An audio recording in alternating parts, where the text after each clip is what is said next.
Let's take a trip back to 2006. Ian McKellen is 67 years old. Patrick Stewart, 66. Hugh Jackman, 38, but that's not really relevant because in X-Men The Last Stand, these two guys don't quite look their age. Their characters were digitally de-aged in what is widely known to be the first implementation of this kind of technology. The effect is, well, it looks like the first time they were using this technology. But since then, there have been many attempts to level up this illusion, with varying degrees of success. Because even at the highest levels of Hollywood, it is really hard to pull off. If you look at a person and there's something not quite right with their face, what our lizard brain is telling us is, ooh, that person is sick. I better stay away because I don't want to get sick. That's Kevin Baille. I'm the visual effects supervisor on here. He was one of the people tasked with making sure the filmmaking team could pull off an ambitious 53 minutes of de-aging work for Tom Hanks, Robin Wright, Paul Bettany, and Kelly Reilly. Or perhaps we should say re-aging, as these extremely famous faces become much younger and much older than they are right now. People that are critical of de-aging and face replacement, they have every right to be. We have it all worked out. We have it all worked out. It's a very, very hard effect to pull off because we look at human faces all day, every day. It's the thing that we recognize the most. But Kevin and Hollywood have a new filmmaking toolkit, one that makes convincingly changing an actor's age much more achievable.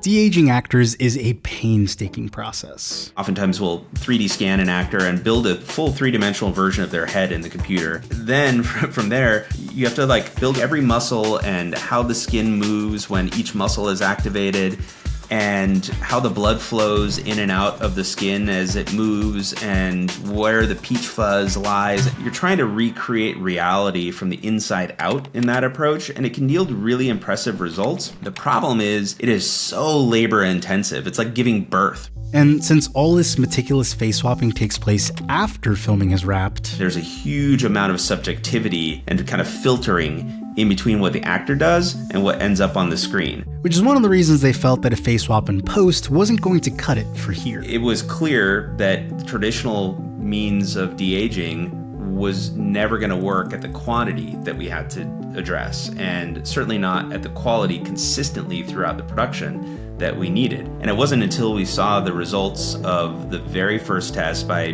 this company Metaphysic that we kind of went, we can do this.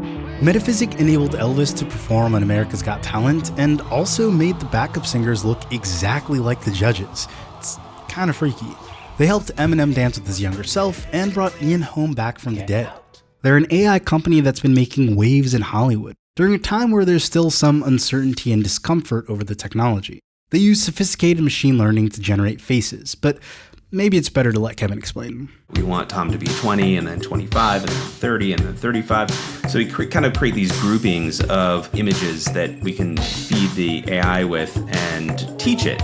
In the same way that if I gave you a book that thick, 1,000 pages of images of Tom Hanks from all different kinds of places. They might be family photos, they might be publicity stills, movie posters, images from films he's been in. And I said, all right, Ed, you're going to do nothing for the whole week but flip through the pages of that book and just study Tom Hanks's face, just study his likeness. If at the end of that week, as long as you're a visual person, if I said to you, okay, now close your eyes and imagine Tom Hanks singing Happy Birthday to you in the moonlight.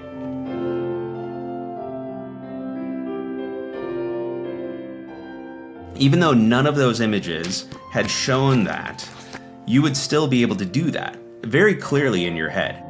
People confuse it for you feed it 10,000 images and it finds the closest one and it kind of collages it onto a person's face. It's not using a single pixel from any of the data that it's trained on. So it's more like it's drawing an entirely new face with every frame, as opposed to copying and pasting pieces of other photos onto the same face to assemble a new one. You won't find two faces that are alike in any of the training material and what ended up in the movie. This is what machine learning is good at, absorbing a bunch of data, in this case people's faces, and generating something new. But the particularly groundbreaking aspect of this implementation was the speed at which it could work, which changed the production entirely. It's like really fast. Like it will do its thing in like, milliseconds. That is what we use to do the live on set face swaps. We would have one monitor that had young Tom Hanks on it and one that had him at current day. And that was really powerful. It allowed for immediate on-set course corrections by the actors themselves, because every time after Bob Zemeckis called cut, they would look and kind of go like, yeah, I'm shuffling a little bit here. Maybe I need to stand up more straight to sell the sort of like physicality illusion. Or, ooh, I was overacting my youth in that take. Let's dial that back a bit. Let's do another take. And so it really brought the actor into the conversation and allowed them to use it as a tool. It also helped them steer away from a situation where an actor has been made to look young, but their physicality doesn't feel young. Like De Niro's character here in The Irishman. He's supposed to be a rugged and tough mobster here, and he just looks like my grandfather trying to kick someone while they're down. Shout out to this guy for selling it, though. No! I'm not afraid, no! And I mean no disrespect to the absolute powerhouse of an actor that Robert De Niro is. Obviously, this kind of thing just couldn't be addressed because the de-aging was happening solely at the end of the pipeline. It's very easy to look at a 67-year-old acting young and think, God, they look so young. But then if you were to put a 20-year-old face on them, they would look like they were a 20-year-old's face on a 40-year-old body, right? And it's this like very lizard brain reaction. It's something deep inside of us that tells us that something isn't quite right.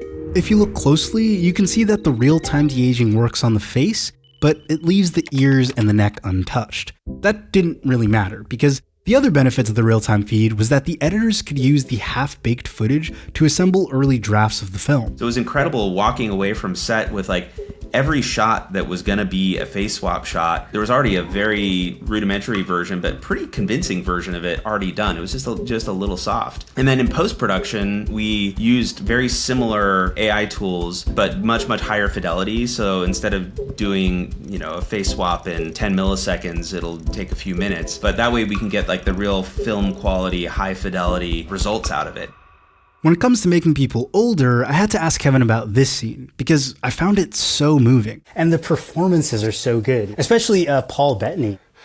Rose, she loved having you all around her. She loved this day. She loved cooking for you. She lived for you. And for you, Dad.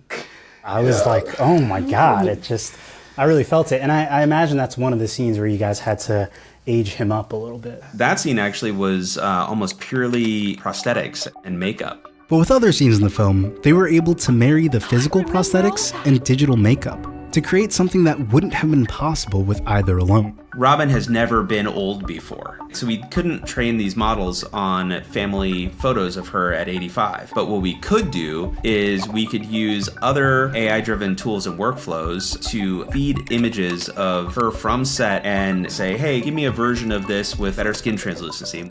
Or one that wrinkles around the nose in a way that feels more like stretching skin and less like a flexible prosthetic. And so what we ended up doing is employing the same tools that we use for de-aging and helping them for up-aging. And this mixing of technology is what helped sell so much of the film. People kind of talk about AI dehumanizing certain things, and in this case, I think it really humanized the whole process because it took these people with decades of experience and allowed them to use it in order to better the film. What we're doing now, it's cutting edge. In the future, it's going to be standard fare. Hey, if you made it this far, thank you so much for watching. Videos like this, deep dives into industry trends and movie technology that have really deep research and reporting but are still accessible to watch, are some of my favorite to make. Partly because it's something that I wish that I saw more of. I watch a lot of breakdowns and deep dive videos geared towards nerds like me that care so much about the tiniest little details of cinematography or animation. But here at Vox, we want to make great independent journalism that's accessible for anyone, whether you're an industry expert or just somebody who's a little bit curious. And that's something that we're only able to do thanks to the support of our members. So if you like that mission and want to ensure that videos like this continue to be made on the internet, you can support us at vox.com/memberships. Your support means the world to us, so thanks to everyone who's already supported, and thanks again for watching.